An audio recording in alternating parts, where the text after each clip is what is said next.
Most systems don't look like they're about to fail. They look stable. They've existed for years. And then suddenly something happens: a crisis, a shock, a collapse. Most people assume that event caused the reset, but most real resets happen for a different reason. They happen when the structure underneath the system can no longer carry the load. You see this pattern everywhere. A company operates for decades, then suddenly restructures. A financial system looks stable until one crisis forces massive reform. An industry appears permanent until it reorganizes almost overnight. From the outside, these moments look like events, but the event is rarely the real cause. The common explanation is simple: systems collapse because something goes wrong. A bad policy, a financial panic, a technological disruption. In this view, collapse is event driven. Something happens and the system fails, but that explanation misses the deeper mechanism. Events rarely destroy systems, events reveal their structure. Most institutions survive many shocks.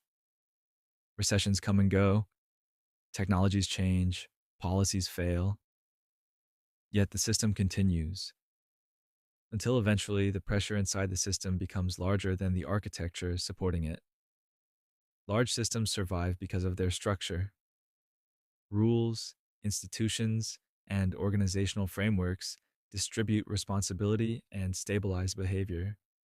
But over time, systems accumulate pressure. New rules are layered on top of old ones. Institutions expand. Coordination becomes more complex. This creates coordination load. The system becomes heavier than the architecture designed to support it. For a while, the structure holds. Then eventually, something exposes the limit. When that threshold is reached, change suddenly becomes possible. Not because the event caused collapse, but because the event revealed the structural limit. What follows is rarely destruction. Instead, the system reconfigures. Parts are removed. Other parts are reinforced. New structures are built around what survives. The architecture changes. This is the key shift. Most people think systems reset because of events, but resets happen when architecture fails under coordination load. The crisis doesn't create the reset. It reveals that the structure underneath the system had already reached its limits, and once a system rebuilds around surviving structures, something else happens.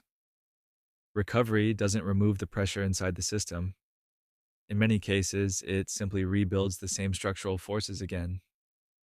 Which raises the next question: why do systems that recover often recreate the same scarcity pressures that caused the reset in the first place? That's what we'll explore next.